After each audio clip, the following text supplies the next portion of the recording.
Morava em Cafarnaum uma mulher que a Bíblia Sagrada não relata o seu nome, mas conta um pouquinho da sua história, um pouquinho do seu sofrimento e narra também a sua grande vitória.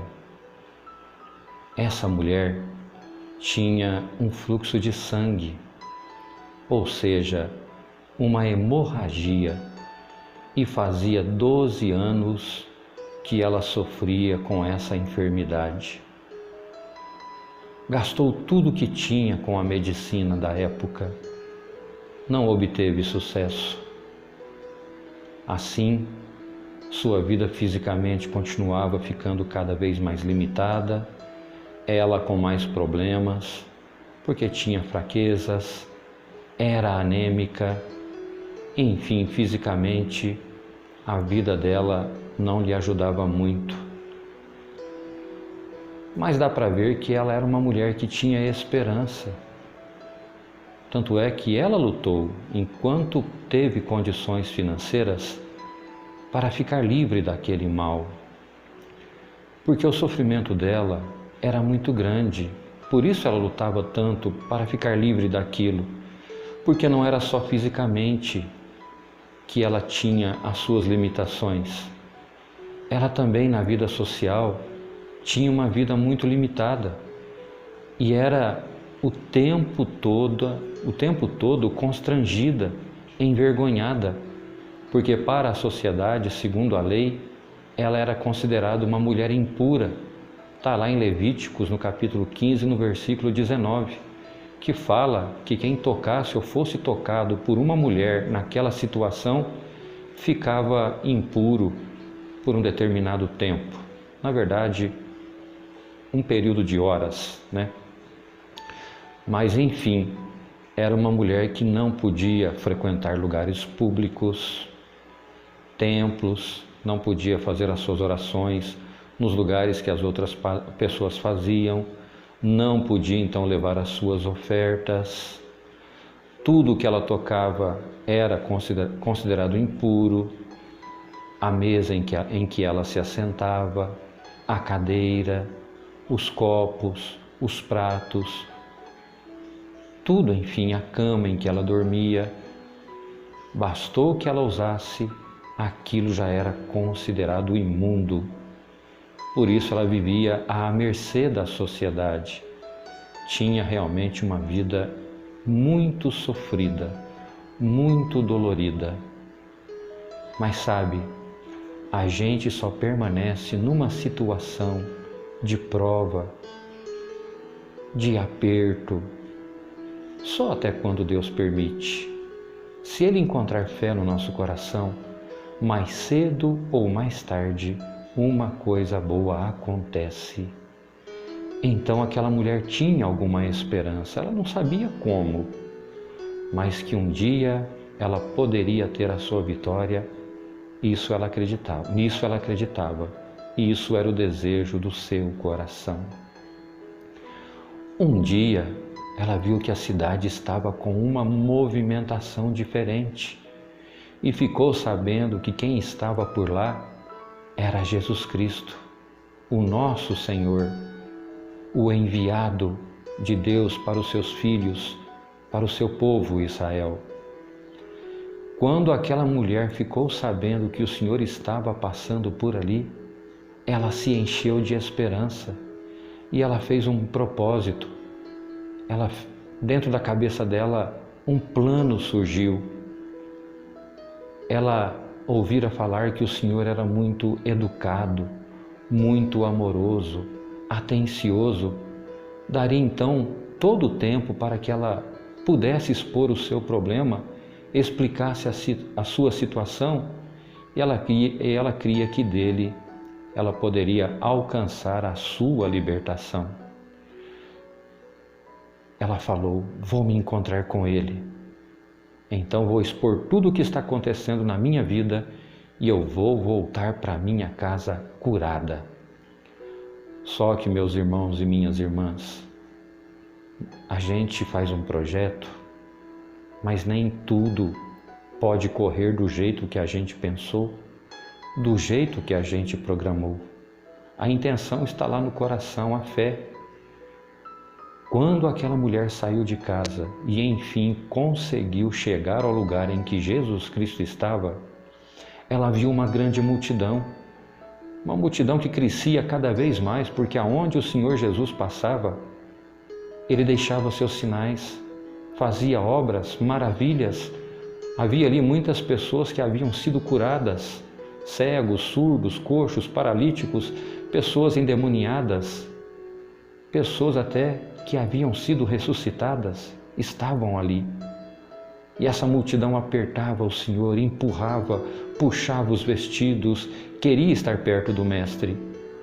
Quando aquela mulher viu aquela situação, aquela cena, aquele caos, só tinha duas saídas para ela.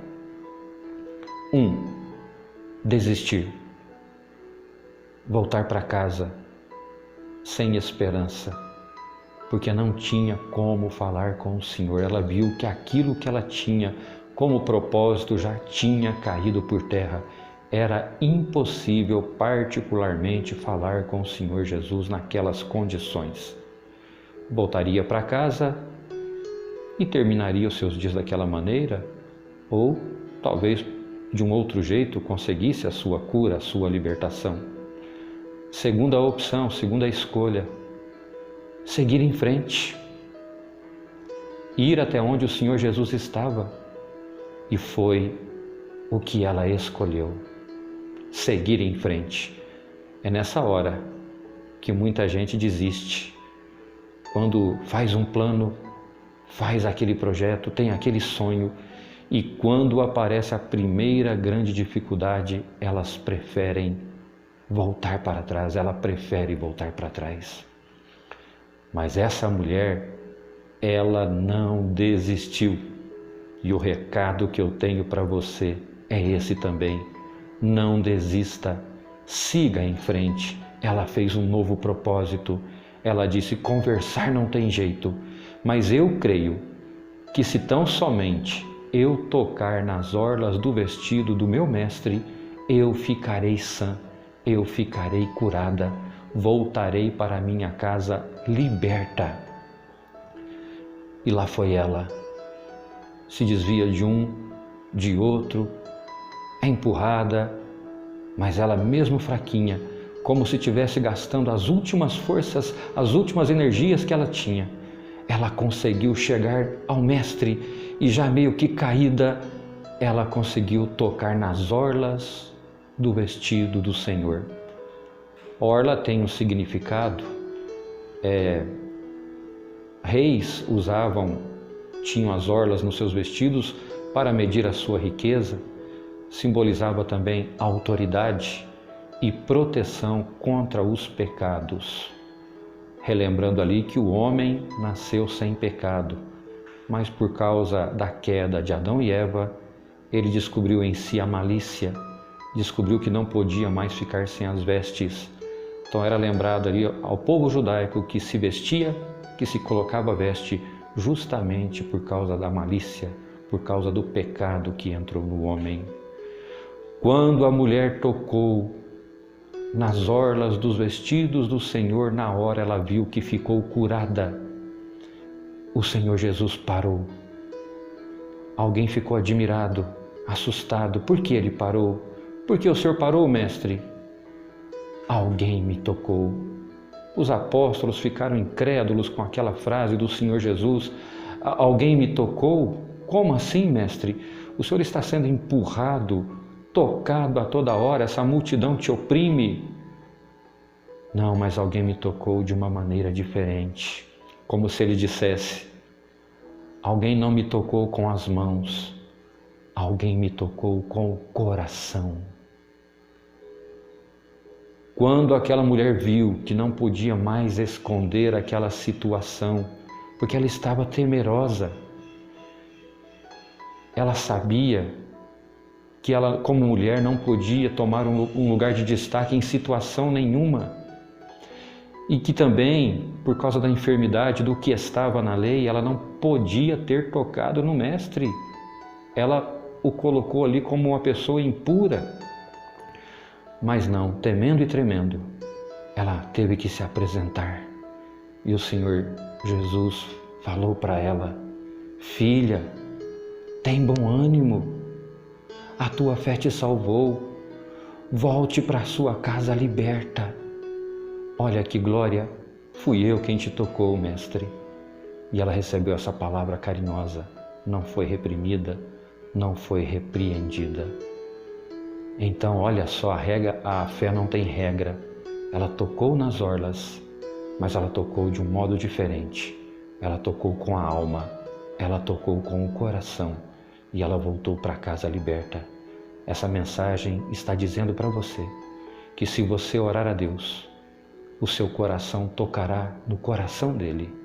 De lá descerá uma grande virtude como desceu para aquela mulher e você alcançará a sua libertação. Essa é a mensagem de hoje. Seja perseverante, seja persistente como aquela mulher e seja liberto. Ela não desistiu, não desista também. Deus te abençoe. Deus seja louvado.